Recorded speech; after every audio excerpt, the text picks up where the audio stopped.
আমি আপনাদের সবাইকে শুভেচ্ছা জানাই এবং মাননীয় প্রধানমন্ত্রীর জন্য দোয়া করবেন এবং মাননীয় প্রধানমন্ত্রী ইনশাআল্লাহ এই বাংলাদেশে আবার ফিরে আসবেন, আবার নেতৃত্ব দিবেন। উনি এখনো বাংলাদেশের প্রধানমন্ত্রী, উনি রিজাইন দেন নাই, উনি এখনো রিজাইন দেন নাই। উনাকে জোর করে পাঠিয়ে দেওয়া হয়েছে এবং উনাকে হত্যা করার চেষ্টা করা হয়েছিল।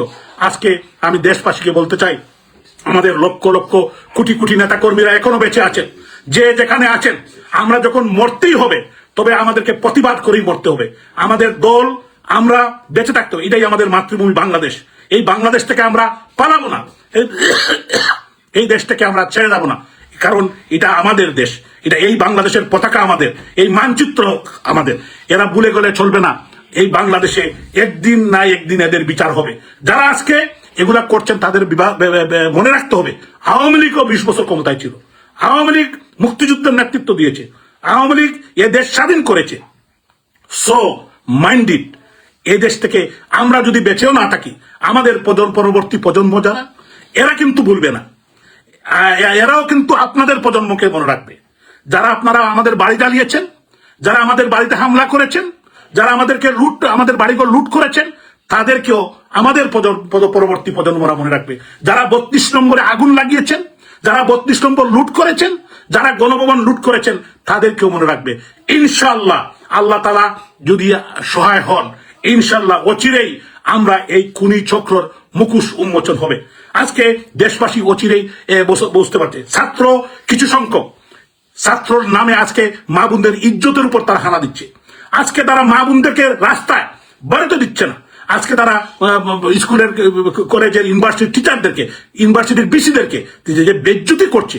আমি বিবেকবান মানুষ যারা আছেন, আপনারা জানেন আমি অনেকটা ইমোশনালি কথা বলছি, আমার হয়তো ভুল ত্রুটি হতে পারে, আপনাদের সন্তান আমি কিন্তু এই কথাগুলো বলছি মনের দুঃখে বলছি। আজকে কিন্তু প্রত্যেকটি এলাকার মানুষ আজকে অসহায়, তারা কেউ শান্তিতে থাকতে পারছেন না। কেন? এটা তো রাজনৈতিক পট পরিবর্তন হতেই পারে, একটি দেশের পট পরিবর্তন হতেই পারে। জোর করে পট পরিবর্তন করে দিয়ে আমাদের লক্ষ লক্ষ নেতা কর্মীর বাড়ি জ্বালিয়ে দেওয়া। একটি বাড়ি থেকে 14টি লাশ বাড়িয়েছে, আরেকটি বাড়ি থেকে 10টি লাশ বাড়িয়েছে, আরেকটি বাড়ি থেকে 4টি লাশ বাড়িয়েছে। এই 3টি কথা আমি মিডিয়াতে দেখেছি। এরকম লক্ষ লক্ষ বাড়িঘর জ্বালিয়ে দেওয়া হয়েছে এবং প্ল্যানফুলি কোন বাড়ি কখন জ্বালাবে, কার বাড়ি কখন জ্বালাবে, এই কালচার কিন্তু অতীতে বাংলাদেশের রাজনীতিতে ছিল না। এটা হামিদ কারজাই, ডক্টর ইউনূস, উনি কিন্তু একটি কথা বলেন নাই। উনি যদি কোনো বিবেকবান মানুষ থাকতেন, উনি একটি কথা বলতে পারতেন। উনি দায়িত্ব নেওয়ার পরেও বলতে পারতেন যে আমি এই দেশের মানুষের অশান্তি দেখতে চাই না, এদেশের মানুষের বাড়িঘর জ্বালাতে দেখতে চাই না। আমি 32 নম্বরে উনি যেতে পারতেন, উনি কিন্তু যান নাই। উনি চেয়েছেন, উনাকে প্রধানমন্ত্রী রাষ্ট্রনায়ক শেখ হাসিনা সুদখোর বলেছিলেন, উনাকে রক্তসূচা বলেছিলেন। উনি বলেছেন খুব ওনার প্রধানমন্ত্রীর উপর। এই কুবের কারণে আপনি কি 32 নম্বর জ্বালিয়ে দিলেন? এই কুবের কারণে আপনি কি গণভবন দখল করে উনাকে হত্যা করতে চেয়েছিলেন? ইনশাল্লাহ রাখে আল্লাহ মারেকে। ডক্টর ইউনূস সাহেব, আপনার বয়স 84 বছর, আপনাকে ওই বাংলার মাটিতে থাকতে হবে, অথবা আপনার যারা প্রভু, এই প্রভুরা কিন্তু আপনাকে বহুদূর নিয়ে যেতে পারবে না। আপনার হামিদ কারজাইয়ের কথা মনে আছে? আপনি হলেন বাংলার হামিদ কারজাই, নতুন হামিদ কারজাই।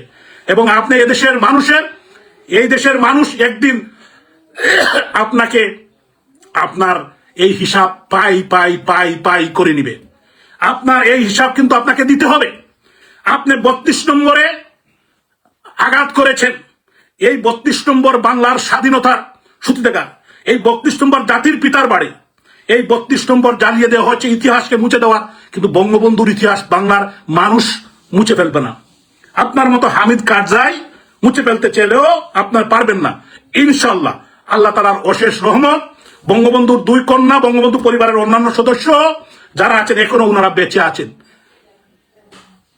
ইতিহাস কথা বলবে, ইতিহাস কিন্তু কাউকে মাফ করে না।